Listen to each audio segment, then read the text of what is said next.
सभी वृश्चिक राशि के दोस्तों, आपका हार्दिक स्वागत व अभिनंदन करता हूं आज के हमारे इस विशेष एपिसोड में। और आज का जो विषय रहेगा वो ये है कि आखिर आपकी राशि के स्वामी जो कि बनते हैं मंगल ग्रह, वो आपको कैसा रिजल्ट देंगे इस सितंबर महीने में। इसके अलावा आपकी राशि के ऊपर शनि की ढैया का भी प्रभाव चल रहा है, तो शनि आपकी ढैया में रहते हुए आपको कैसा रिजल्ट देंगे, और भी बहुत सारे पहलुओं पर आज आपके साथ चर्चा होगी। इसलिए वीडियो को पूरा सुनिएगा, अंत तक सुनिएगा। बहुत कुछ सीखने को, बहुत कुछ समझने को आपको मिलने वाला है। ज्योतिष एक प्रॉपर विज्ञान है, ग्रहों पर आधारित है, इसमें किंतु परंतु और दो मत नहीं है। आज मैं आपको यही सब बताऊंगा, सारी परिस्थितियों से अवगत कराऊंगा। तो शुरुआत करूंगा सबसे पहले आपके कैरियर को लेकर के। कैरियर सबसे ज़्यादा रोल महत्वपूर्ण प्ले करता है, क्योंकि बिना कैरियर के कुछ भी नहीं है। आप अच्छे से भली भांति समझते हैं, कैरियर है तो सब कुछ है, नहीं तो कोई नहीं पूछता। तो कैरियर के घर में आपको एडवांटेज ये मिल रहा है कि यहाँ पर सूर्य ग्रह बैठे हैं, जहाँ आपको 5 नंबर में बैठे हुए दिखाई पड़ रहे होंगे। सूर्य का कैरियर के घर में बैठने का सीधा सीधा मतलब है, अपने घर में बैठने का मतलब है कि कैरियर को बल देना। यानी कि पूरा महीना कैरियर के दृष्टिकोण से तो अच्छा रहेगा, इसमें किसी प्रकार की चिंता वाली बात नहीं है। काम बनेंगे, गति पकड़ेंगे, कैरियर में ट्रांसफ़र, प्रमोशन, उन्नति के योग बनेंगे, ये मैं आपसे कहना चाहता हूँ। और साथ में कुछ नए परिस्थितियों का निर्माण भी आपके साथ सितंबर महीने में देखने को मिलेगा। 16 तारीख के बाद तो आपका कैरियर और ज़्यादा थोड़ा बल पकड़ेगा, बट आपको सूर्य को मजबूत करना पड़ेगा, सूर्य का रत्न धारण करके रखना पड़ेगा, क्योंकि सूर्य केतु का ग्रहण दोष बनेगा। तो सूर्य केतु के इस युति दोष में भी तकलीफ आती है। पेट, आँख, हृदय, हड्डियों की संबंधित बीमारी बढ़ती है, तो थोड़ा ध्यान रखते हुए चलिएगा। बाकी आपके लिए कैरियर पॉइंट ऑफ व्यू से ये महीना अच्छा दिखाई पड़ता है। अभी बात करते हैं आपके मान सम्मान की। देखिए, मान सम्मान की जो जिम्मेदारी है वो मंगल के पास है। मंगल ने कहा कि मैं मान सम्मान आपका मैनेज करूंगा, और मंगल आपका मंगलिक दोष बना करके पूरे महीने यहीं रहने वाले हैं अष्टम भाव में। अब ऐसी स्थिति में मंगल का अष्टम भाव में रहना, इसका सीधा सीधा मतलब ये होता है कि मंगल आपके लिए उतने ज़्यादा अच्छे नहीं देखे गए, क्योंकि एक तो ये मिथुन राशि में, फिर मंगलिक दोष, और फिर अष्टम भाव। तो ये मान सम्मान में आपके कमी करेंगे, आपके अपने लोगों के साथ में बिगड़ने लगेगी, जो तालमेल है वो सही तरीके से बैठेगा नहीं, आपस में जो मतभेद हैं वो यहाँ पर बढ़ेंगे। इस प्रकार की जो परिस्थितियाँ हैं उनका निर्माण देखने को मिलेगा, ये मैं आपसे कहना चाहता हूँ। तो एक तरीके से थोड़ा सा बचाव के साथ काम करिएगा। जो लोग अग्नि संबंधी कार्य करते हैं, विद्युत विभाग में हैं, इलेक्ट्रिकल इलेक्ट्रॉनिक्स में हैं, आईपीएस हैं, सेना पुलिस के अंदर कार्यरत हैं, ईंट भट्टों का काम कारोबार करते हैं, या कोई गोला बारूद बनाने की फैक्ट्री है, या कुछ भी ऐसा काम है, तो उसमें आपको थोड़ा सा ध्यान रखना पड़ेगा, ये मैं आपसे कहना चाहूँगा। बात करते हैं आपके फाइनेंस की। पैसा हमारी लाइफ में सबसे बड़ा रोल तो प्ले अदा करता ही है, इसमें किंतु परंतु नहीं है। और आपकी धन की जो जिम्मेदारी है वो देवगुरु बृहस्पति के पास है। गुरु महाराज आपके सप्तम भाव में बैठे हुए हैं, पैसा लेके दाम्पत्य जीवन के घर में बैठे हैं। इसका मतलब जीवन साथी के माध्यम से धन की जो स्थिति है वो निश्चित तौर पर मजबूत होगी। धन का जो आगमन है वो जीवन साथी के माध्यम से होगा।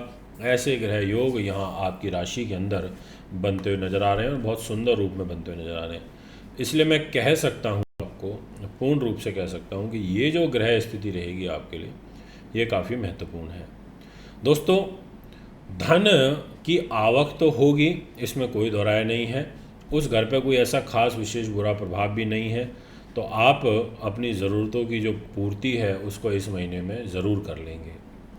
बात करते हैं प्रॉपर हेल्थ के घर की। आप देख सकते हैं यहाँ 1 नंबर लिखा है, ये छठा भाव होता है। इस 1 नंबर का स्वामी मंगल होता है, यानी कि रोगेश मंगल हो गया, और वो अष्टम भाव में है। अच्छा नहीं है। अगर रोगेश अष्टम भाव में चला जाए, स्वास्थ्य को खराब करता है, स्वास्थ्य की स्थिति को गड़बड़ करता है। इसलिए आपको यहाँ बचाव करके चलना पड़ेगा। हेल्थ से रिलेटेड कष्ट आपको बढ़ेंगे, रोग चोट शत्रु बाधा का ध्यान रखना पड़ेगा, और विशेष रूप से आपको ध्यान रखना पड़ेगा कि ये छठे भाव का स्वामी अष्टम भाव में बैठा हुआ है। इस घर में जा कर के ये आपको उलझाएगा, ये आपको ब्लड प्रेशर, मांसपेशियों में खिंचाव, सर दर्द, इस प्रकार के जो विकार हैं वो यहाँ पर ये लगाएगा। ये मैं आपसे कह देना चाहता हूँ। अब हम विषय को आगे बढ़ाते हैं। बात करूंगा आपसे नेक्स्ट पॉइंट की, और वो जो नेक्स्ट पॉइंट है वो ये कहता है कि आपका दाम्पत्य जीवन कैसा रहेगा। मैरिज लाइफ, जहाँ ये 2 नंबर लिखा है, ये सप्तम भाव होता है। इस मैरिज का लॉर्ड शुक्र हो गया, वो नीच का होकर के लाभ स्थान में बैठा हुआ है 6 नंबर राशि में, केतु के साथ बैठा है। यानी कि सप्तमेश नीच होने के कारण जीवन साथी को जो लाभ मिलने वाला है, एक तो उसमें कमी आती है, और थोड़ा सा यहाँ पर आपसी मतभेद ज़्यादा बढ़ जाते हैं, क्योंकि केतु की नवम दृष्टि दाम्पत्य जीवन के घर में है, और शनि का केंद्रीय प्रभाव भी दाम्पत्य जीवन के घर में है। बट महिलाएं मैनेज कर लेंगी प्यार से, और उसका कारण ये है कि जो देवगुरु बृहस्पति हैं वो दाम्पत्य जीवन के घर में बैठे हुए हैं। तो पुरुषों के मुकाबले महिलाएं ज़्यादा मैनेज करके चलेंगी इस महीने में। ऐसा सितंबर का जो फल है वो नज़र आ रहा है।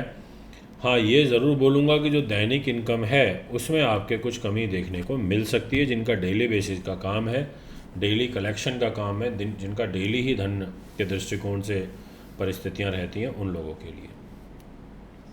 अब बात करते हैं आपसे सुख साधन, प्रॉपर्टी, वाहन की, ज़मीन जायदाद की, क्या ये आपको खरीदने चाहिए। तो मैं बोलूँगा कि आपके चतुर्थ भाव का स्वामी शनि है। अगर आप कुछ ऐसा लेना चाहते हैं तो निसंदेह मैं कह सकता हूँ आप ले लीजिए। ग्रह आपको सपोर्ट कर रहे हैं। प्रॉपर्टी, वाहन, ज़मीन जायदाद से रिलेटेड चीज़ें आप ले सकते हैं, और उसके लिए ग्रह स्थिति काफ़ी अनुकूल है। देखिए, एक चीज़ मैं आपसे बोलना चाहूँगा, और वो ये कि दिनांक 23 तारीख से आपके लाभ स्थान पर शुक्र ग्रह बुध ग्रह स्वग्रही हो जाएंगे, यानी कि अपने घर में आ जाएंगे। तो बुध का अपने घर में आना भी अच्छा होता है, और वो लाभ के घर में आएंगे तो कोशिश करेंगे कि लाभ आपको अच्छा दें। वो बात अलग है कि आपकी राशि के लॉर्ड के साथ में बुध की अच्छी नहीं बनती, बट फिर भी बुध आपको अपना बेनिफिट तो देंगे। एजुकेशन के दृष्टिकोण से मैं बात करूं तो संतुलित रहेगी। कोई बहुत बड़े मेजर बदलाव एजुकेशन में नहीं दिखाई दे रहे हैं। स्थिति एवरेज, डामाडोल ऐसी दिखाई देती है। हाँ, ये ज़रूर है, राहु बैठा है, कोई रिसर्च आपके पूरी करा देगा, और एक योग बड़ा अच्छा बन रहा है। जो लोग शेयर बाज़ार में, स्टॉक मार्केट में, उनको यहाँ विशेष सफलता मिल सकती है, और ये सफलता मिलने का योग आपको दिनांक 23 सितंबर से बनता हुआ नज़र आ रहा है, यानी कि आखिरी के 7-8 दिन अच्छे रहेंगे। एक चीज़ आपको और ज़रूर बताना चाहूँगा जो आपके लिए जानना है, शुक्र ग्रह अपने घर में आ रहे हैं स्वग्रही होकर के तुला राशि में।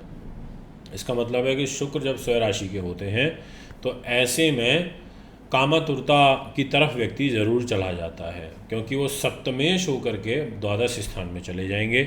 तो आपको थोड़ा सा यहाँ पर ध्यान रखना है। कोई अगर एक्स्ट्रा मैरिटल अफेयर चल रहा है, कुछ मन का भटकाव आपका जल्दी हो जाता है, तो आपको यहाँ पर ध्यान रखना चाहिए, विशेष रूप से अगले 20 दिनों तक, ये मैं आपसे कहना चाहूँगा। बट ये स्व राशि के होंगे दिनांक 18 सितंबर से, तो 18 सितंबर के बाद आपको इन चीज़ों में विशेष ध्यान रखना। उससे पहले भी ध्यान रखना है, क्योंकि शुक्र नीच के रहेंगे। तो एक तरीके से ये चीज़ें हैं जो आपके लिए जानना आवश्यक थी।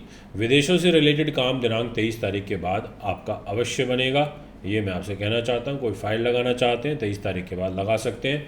सूर्य की पूजा ज़रूर करते रहिएगा, क्योंकि सूर्य केतु की युति बनेगी 16 सितंबर से, तो सूर्य को बल देना आवश्यक हो जाता है। इसके अलावा पहले 18 दिनों तक शुक्रवार जो भी पड़ेगा उसमें दूध, दही, चावल, चीनी, पनीर का दान ज़रूर करना है। दुर्गा माता की पूजा ज़रूर करनी है, और वाइट चीज़ें जितनी हो सके उतनी डोनेट करिए। ये है आपका फल। अगर आप भी कुंडली बनवाना, दिखवाना, पूजा पाठ, रत्न, अच्छी क्वालिटी के रुद्राक्ष लेना चाहते हैं तो संपर्क कर सकते हैं। नमस्कार।